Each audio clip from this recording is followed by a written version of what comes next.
দর্শক, রাজধানীর ভাসানটেক বাজারে অবৈধ স্থাপনা উচ্ছেদ করছে রাজুক এবং উত্তর সিটি কর্পোরেশন। আমাদের সহকর্মী আলামিন হক সেখানে আছেন, আমরা তার কাছ থেকে আপডেট জানবো। এখনকার আপডেট তার কাছ থেকে জানতে চাই। আলামিন, উচ্ছেদ অভিযান ঘিরে কিছুটা উত্তেজনার খবর ছিল, সেইটি এখন আসলে কোন পর্যায়ে এবং এখন কি ধরনের কার্যক্রম মূলত চলছে?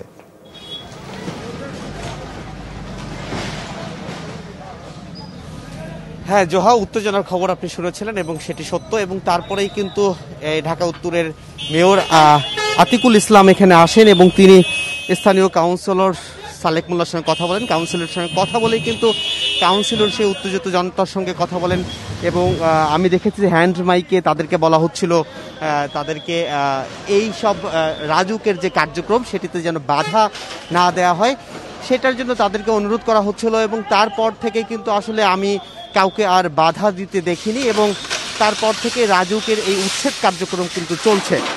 জোহা, আপনাকে বলে রাখি, এই সড়কটি প্রায় 600 মিটারের মতো লম্বা হবে এবং এটি এই এলাকার সবচাইতে একটি বড় ক্ষত বলছেন এই কারণে যে এখানকার স্থানীয়রা যে যানজট মধ্যরাতেও লেগে থাকে, রাত 2টা 3টা কোনো কথা নয়, যে কোনো সময় যানজট লেগে যায়। কারণ রাস্তার এই সড়কের দুই পাশে প্রশস্ত সড়ক রয়েছে।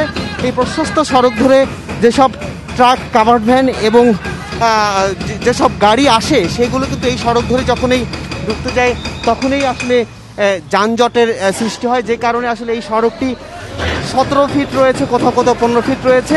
আমরা রাজুকের কর্মকর্তাদের সঙ্গে কথা বলেছি, তারা বলছেন এই সড়কটি মূলত 20 ফিট, কোথাও কোথাও 25 ফিট রয়েছে এবং দেখা গেছে যে কোথাও 20 ফিট কিংবা 25 ফিট নেই, সবখানেই সর্বনিম্ন 14 ফিট পর্যন্ত পাওয়া গিয়েছে এবং এগুলো কিন্তু দখল করে নির্মাণ করা হয়েছে।